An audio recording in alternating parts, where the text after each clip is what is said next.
अध्यात्म विज्ञान कोई धर्म या संप्रदाय नहीं है, ये स्पिरिचुअल साइंस है जो कुदरत के कानून पर आधारित है।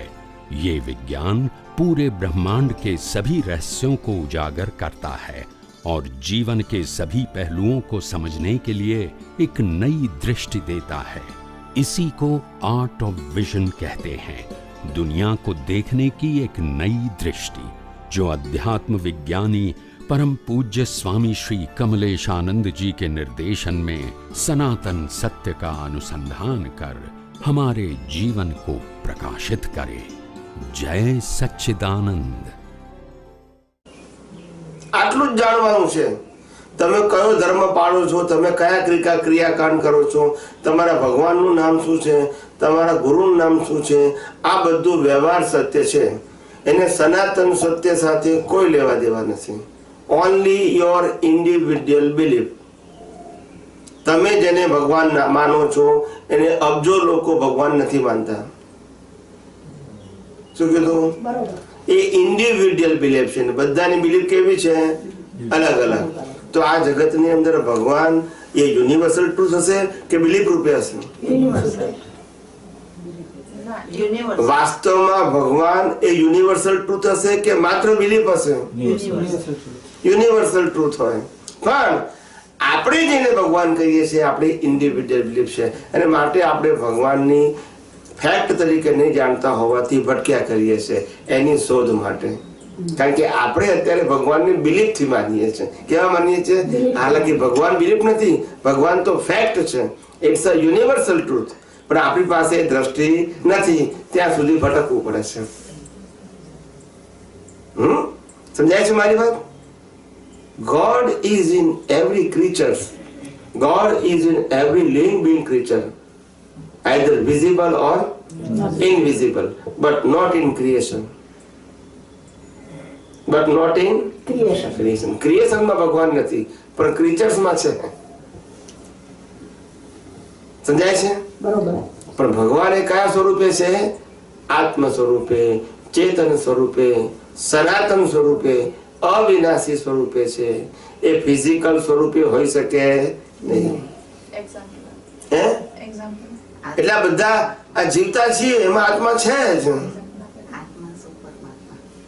એટલે જીવતા છીએ માટે અંદર આત્મા છે। આત્મા ઇઝ ઇક્વલ ટુ બોડી નહીં। જેને બાળી શકાય એ આત્મા હોય નહીં, અને એ અવિનાશી પણ હોય નહીં। સમજાય છે? રામનું બોડી બાળી નાખ્યું હશે કે નહીં? હા કે ના બોલો?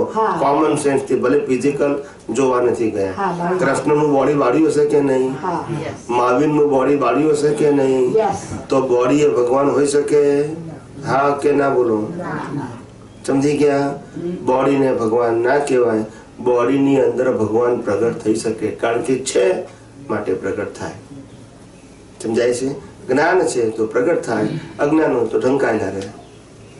પણ ભગવાન શરીરમાં પ્રગટ થઈ શકે, અને ભગવાન શરીરમાં છે, પણ ભગવાન મંદિરમાં છે, એ વ્યવહાર સત્ય છે। શું છે આ વાત? તમને સમજાય કે નહીં? ભગવાન શરીરમાં હોઈ શકે, ભગવાન મંદિરમાં ના હોય। શું કીધું? અને મંદિરમાં રહેલા ભગવાન એ માત્ર માન્યતા છે। શું છે? અને બધાના કેવા હોય? અલગ અલગ। પણ જીવની અંદર જે શિવ છે એ બધાના એક જ સરખા છે। પ્રકૃતિમાં જે પરમાત્મા છે એ બધાના એક જ સરખા છે। કૃષ્ણ ભગવાને કહ્યું, હું બધામાં છું, અને બધા કયા સ્વરૂપે? આત્મ સ્વરૂપે, દેહ સ્વરૂપે નહીં। એટલે મંદિરમાં ભગવાન એ બાળ ધર્મ છે, અને પોતે જ પરમાત્મા છે, એ જ્ઞાન ધર્મ છે। બાળ ધર્મથી પાપ અને પુણ્ય છે, અને જ્ઞાન ધર્મથી મોક્ષ છે। સમજી ગયા? સમજી ગયા?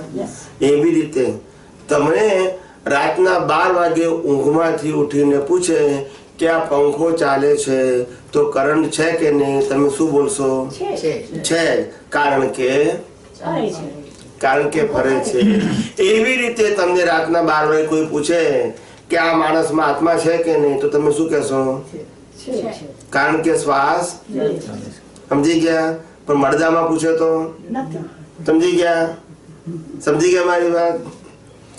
કારણ કે પંખો ચાલે છે, લાઈટ ચાલે છે, માટે જેમ કરંટ છે એમ શ્વાસ ચાલે છે, હાથ પગ ચાલે છે, માટે આત્મા છે. એ દેખવાની વસ્તુ નથી, અનુભવવાની વસ્તુ છે.